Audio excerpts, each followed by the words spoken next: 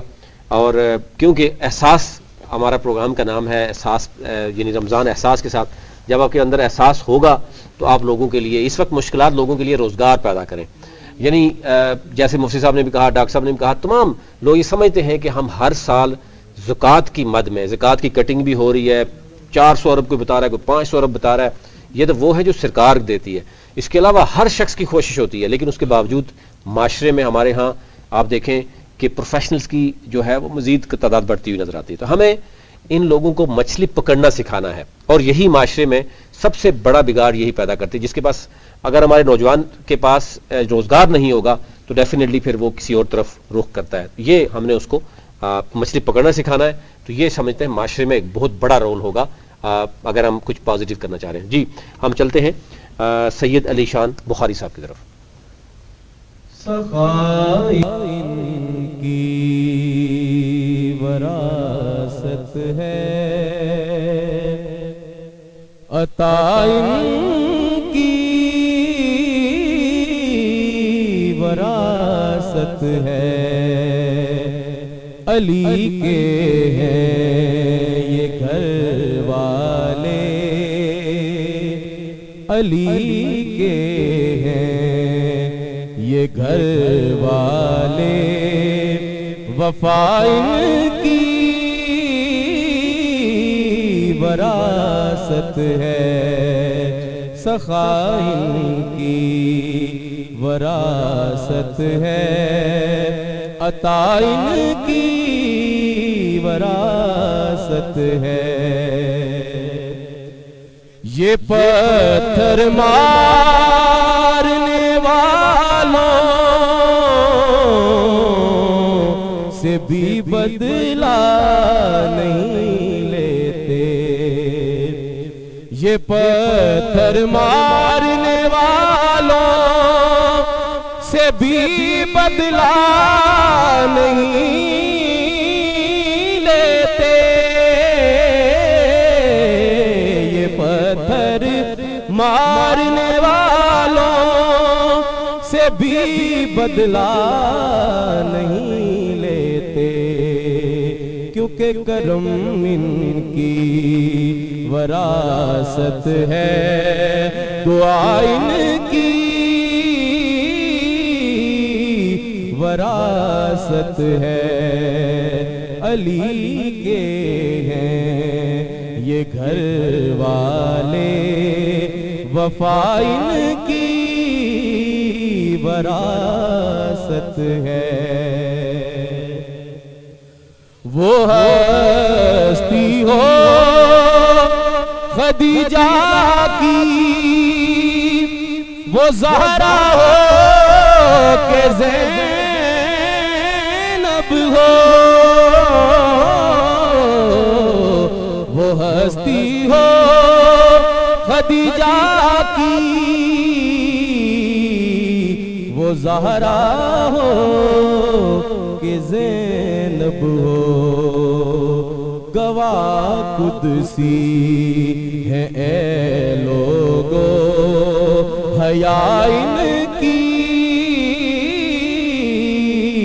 وراثت ہے, گواہ قدسی ہے اے لوگو حیا ان کی وراثت ہے, سخا ان کی وراثت ہے, عطا ان کی وراثت ہے.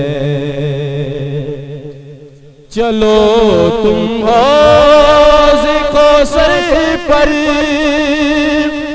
یا جنت کے باغیچوں میں,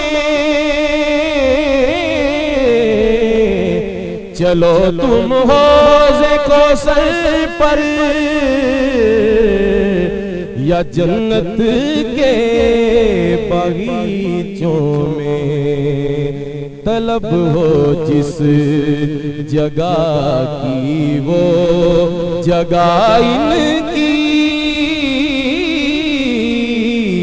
وراثت ہے، سخا ان کی وراثت ہے، عطا ان کی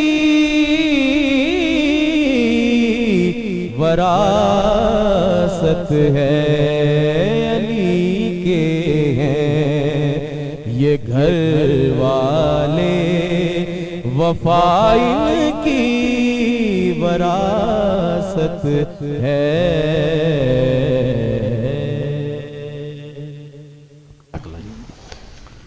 دعا کے لیے مفتی صاحب۔ دعا کے لیے آمین۔ الحمدللہ رب العالمین والعاقبۃ للمتقین والصلاۃ والسلام علی سید الانبیاء والمرسلین وعلی آلہ واصحابہ اجمعین۔ ربنا تقبل منا انک انت السمیع العلیم وتب علینا انک انت التواب الرحیم۔ الہ عالمین، ماہ رمضان مبارک کی ان بابرکت ساعتوں کے طفیل، الہ عالمین جتنے بھی 7 نیوز کے دیکھنے والے اور جتنا عملہ ہے، الہ عالمین ملک پاکستان اور پورے عالم اسلام کے رہنے والے مسلمانوں کی خیر فرما۔ الہ عالمین ہم سب کو ہر قسم کے شریروں کی شر سے، حاسدین کے حسد سے، دشمنوں کی عداوت سے، نظر بد سے، زمینی آسمانی ناگہانی آفات و بلیات سے محفوظ و مامون فرما۔ الہ عالمین ماہ رمضان مبارک کی ان بابرکت ساعتوں کے طفیل ہم سب کے صغیرہ کبیرہ گناہوں کی بخش فرما۔ جتنے بھی مومنین مومنات، مسلمین مسلمات اور جتنے بھی 7 نیوز کے دیکھنے والے یا اس عملے کے اور تمام مسلمان سیدنا آدم علیہ الصلوۃ والسلام سے لے کر آج تک جو اس دار فانی سے رخلا کر گئے ہیں، مولا ان سب کے لیے دعا گو ہیں، سب کی بخشش و مغفرت فرما۔ جن کی بخشش ہو چکی ہے ان کے درجات میں بلندیاں عطا فرما۔ بالخصوص ملک پاکستان کے لیے جن شہداء نے اپنی جانوں کا نذرانہ پیش کیا ان کے درجات میں بلندیاں عطا فرما۔ تمام شہداء اسلام بالخصوص اس ماہ رمضان مبارک کے اندر جتنے بھی شہید ہوئے، الہ عالمین سب کے مدارج و مراتب میں بلندیاں عطا فرما۔ الہ عالمین ہمارے اس ملک پاکستان کی خیر فرما، اندرونی بیرونی ہر قسم کے خدشات سے محفوظ و مامون فرما، امن اور سلامتی کا گواہرہ بنا۔ الہ عالمین ملک پاکستان کو تا قیام قیامت آباد و شاد فرما۔ الہ عالمین 7 نیوز کو مزید ترقیاں، مزید برکتیں اور مزید رفعتیں عطا فرما۔ جتنے بھی مہمانان گرامی قدر شریک ہوئے، مولا سب کے علم عمر کے اندر برکتیں عطا فرما۔ الہ عالمین اپنے پیارے محبوب کریم علیہ الصلوۃ والتسلیم کے دیار اقدس کی اور حرم کعبہ کی ہم سب کو زندگی میں بار بار با ادب حاضری نصیب فرما۔ الہی بحق کے بنی فاطمہ کہ بر قول ایما کنی خاتمہ، اگر دعوتم رب کنی ور قبول، منو دست و دامان آل رسول، وصلی اللہ تعالی علی حبیبہ